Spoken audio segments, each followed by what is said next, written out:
Nah, bisa dicoba nih, Micromesh. Bukan sponsor ya, cuma ini benar-benar amplas yang saya suka banget, favorit.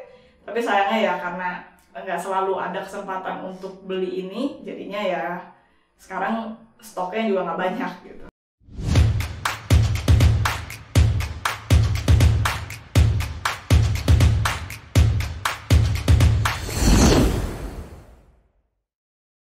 Halo teman-teman Era, welcome back. Hari ini saya mau melanjutkan video yang waktu itu membahas soal membentuk kuku. Nah, kemarin tuh ada beberapa yang bertanya ke saya, jadi ini tuh sebenarnya perbedaan cara memetik yang menyebabkan suaranya tajam atau kukunya aja. Nah, sebenarnya ini berhubungan, jadi kita nggak bisa langsung membentuk kuku begitu aja.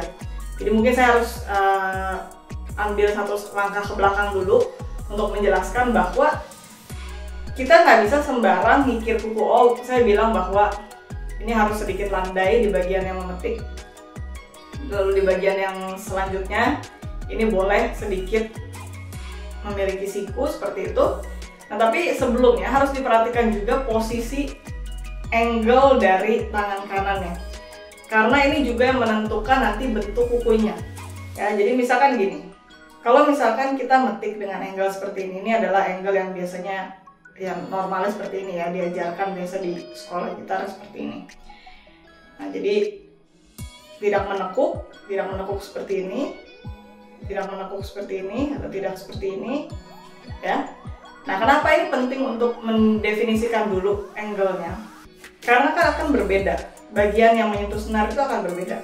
Kalau misalkan kita main menekuk seperti ini, ya kayak Segovia main agak seperti itu, ini kan tentu yang memetik senar juga beda sisi dari jarinya ya. Jadi perlu dianalisa dulu kamu mainnya tuh kayak gimana. Kalau misalkan main kayak saya kayak gini, oh ya udah, saya merasakan bahwa yang di sini ini terkena senar secara langsung, jadi saya harus buat ini landai dan langsung segera dikeluarkan di sisi satunya.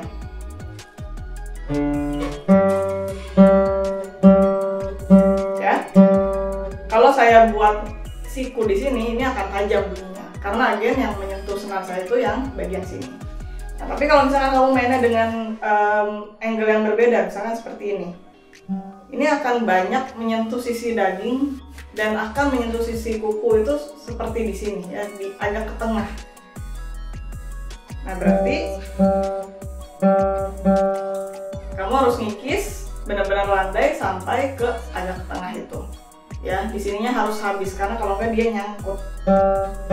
Nah, kalau saya main seperti ini nyangkut dengan bentuk kuku yang sekarang saya punya, karena saya masih ada sedikit banyak di sini, walaupun sudah landai tapi dia masih ada sedikit kuku ya, jadi itu berbeda. Nah, makanya itu teman-teman harus perhatikan dulu angle-nya seperti apa baru dibentuk. Nah, kemarin itu kan saya sudah ceritain bahwa setelah membentuk kuku kita juga harus haluskan, karena kalau enggak nanti suara juga tetap tajam karena banyak residu dari sisa kita nyikir. Nah, terus kemarin itu saya juga cerita bahwa waktu saya sekolah saya gunain satu amplas yang saya suka banget karena dia itu fleksibel. Dan kemarin murid saya ada yang lagi ke Amerika, kerabatnya, dan saya titip karena ternyata bisa dibeli juga di Amerika. Jadi selain di Eropa karena produksinya di Jerman, bisa juga dibeli di Amerika. Ini namanya Micromesh, jadi seperti ini ya. Ini ukurannya ada macam-macam. Kemarin saya beli yang mix, jadi ada yang 800, ada yang 4000. 8.000 maksudnya, 8.000, 4.000, ada yang 12.000. Jadi semakin dia besar tuh semakin halus. Dan ini enaknya adalah dia bentuknya tuh fleksibel. Jadi ini amplas, cuma bentuknya itu kayak kain. Nah, ini enaknya karena dia bisa dengan fleksibel masuk ke bawah kuku ya. Jadi benar-benar semuanya itu bisa terjangkau. Kalau pakai amplas yang biasa sebenarnya bisa juga, cuman dia itu kadang-kadang ya nggak se-fleksibel inilah, sampai sudut-sudut terkecilnya itu bisa masuk ya, dan kadang-kadang ya kadang robek atau mungkin suka banyak residunya juga dari si amplas yang kertas. Kalau ini tuh benar-benar halus. Nah, jadi kalau misalkan teman-teman punya kesempatan buat nitip gitu kerabat yang lagi di Amerika atau di Eropa, nah bisa dicoba nih Micromesh. Bukan sponsor ya, cuma ini benar-benar amplas yang saya suka banget, favorit. Tapi sayangnya ya karena nggak selalu ada kesempatan untuk beli ini, jadinya ya sekarang stoknya juga nggak banyak gitu. Oke, jadi itu aja sedikit tambahan informasi dari video yang terakhir saya post soal membentuk kuku. Semoga bermanfaat dan tidak ada lagi kebingungan. Kalau misalkan masih ada pertanyaan bisa tulis semuanya di komentar. So, I'll see you guys in the next video. Bye-bye.